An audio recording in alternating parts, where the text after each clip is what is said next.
Welcome to AKM channel అండి. ఈరోజు నేను మీకు పెసరపప్పు పిజ్జా చేయటం చూపిపోతాను నేను. సో ఇవి కొత్తగా ఉంటాయి అనుకుంటున్నాను. ఇది చాలా బాగుంటుంది. అది కూడా పెసరపప్పు అంటే చాలా హెల్తీ కాబట్టి నేను దీన్ని చేస్తున్నాను. ఒక కప్పు నేను చిన్న కప్పులో ఒక పెసరపప్పు ఆల్రెడీ నానబెట్టుకున్నాను. 3 to 4 hours కంపల్సరీ నానబెట్టాలంటే అప్పుడే బాగుంటుంది. ఒక చిన్న ఆనియన్, కొద్దిగా చీజ్ తీసుకున్నాను, క్యాప్సికమ్ ఒకటి చిన్నది, ప్లస్ చికెన్ నేను ఆల్రెడీ బాయిల్ చేసి చిన్న చిన్న ముక్కలు చేసి పెట్టుకున్నాను. రెండు ఎలా చేసి చూపిస్తాను. ఇప్పుడు నేను మినపప్పు పప్పుని నేను పెసరపప్పు మంచిగా పేస్ట్ చేసుకున్నాను అండి. మంచి పేస్ట్ చేసుకోవాలి, లేకపోతే అది కొంచెం పల్పిగా రాదు. ఇలా పేస్ట్ చేసుకున్నది నేను. దీనిలో తగినంత సాల్ట్ యాడ్ చేసుకుంటాను. ఇప్పుడు నేను కొద్దిగా సాల్ట్,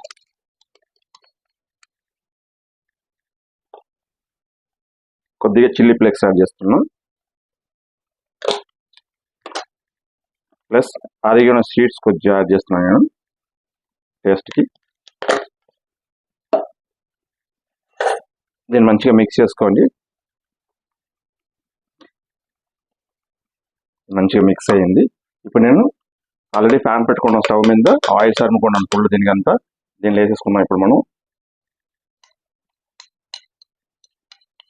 సిమ్లోనే ఉండాలండి, స్టవ్ ఫుల్ సిమ్లోనే ఉండాలి, మీకు హైలో పోకూడదు. దీన్ని మంచి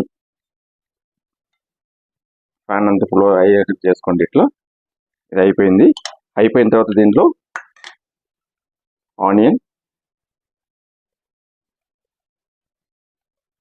వితౌట్ ఓవెన్, మీకు అవసరమే లేదు ఓవెన్ దీని గురించి.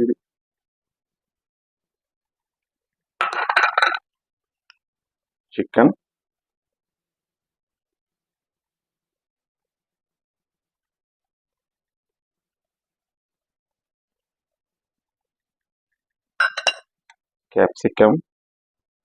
క్యాప్సికమ్ మీరు కలర్ ఏమైనా వేసుకోవచ్చు. కలర్ఫుల్ వేస్తే పిల్లలు మంచిగా లైక్ చేస్తుంటారు కాబట్టి.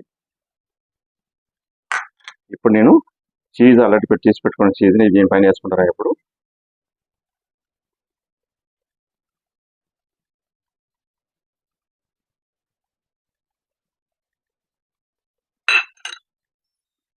ఇది అయిపోయిందండి. దీన్ని మూత పెట్టి ఒక 5-10 minutes ఉంటే ఆటోమేటిక్ కింద మంచిగా అయిన తర్వాత ఒకసారి తిరిగేసుకుందాం.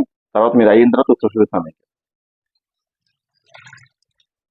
ఇప్పుడు అయిందండి, ఆఫ్ అయింది. ఇప్పుడు నేను కొద్దిగా బటర్ యాడ్ చేసుకుంటాను. దీనికి చిన్న చిన్న ముక్కలు కట్ చేసుకుంటాను. దీన్ని టేస్ట్ బాగుంటుంది, ప్లస్ కింద మాగకుండా మంచిగా కూడా వస్తుంది. ఇప్పుడు ఇది ఒక 2 minutes తర్వాత దీన్ని తిప్పేసుకోవాలి. తిప్పేసుకున్న తర్వాత చూపిస్తాను నేను.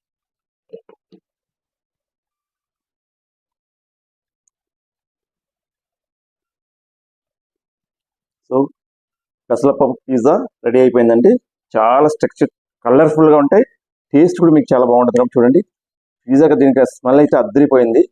పిజ్జాకి రెగ్యులర్ మీకు హోటల్ వెళ్ళి తినే పిజ్జా కంటే దీనికంటే ఏం తేడా లేకుండా ఉన్నాయండి. చాలా క్రిస్పీ, కింద పైన బాగుంది. మీరు ఇలాగ ట్రై చేయండి. ట్రై చేసి టేస్ట్ ఎలా ఉంది కమెంట్ చేయండి. మా ఛానల్ సబ్స్క్రైబ్ చేయండి, లైక్ చేయండి, షేర్ చేయండి. By by.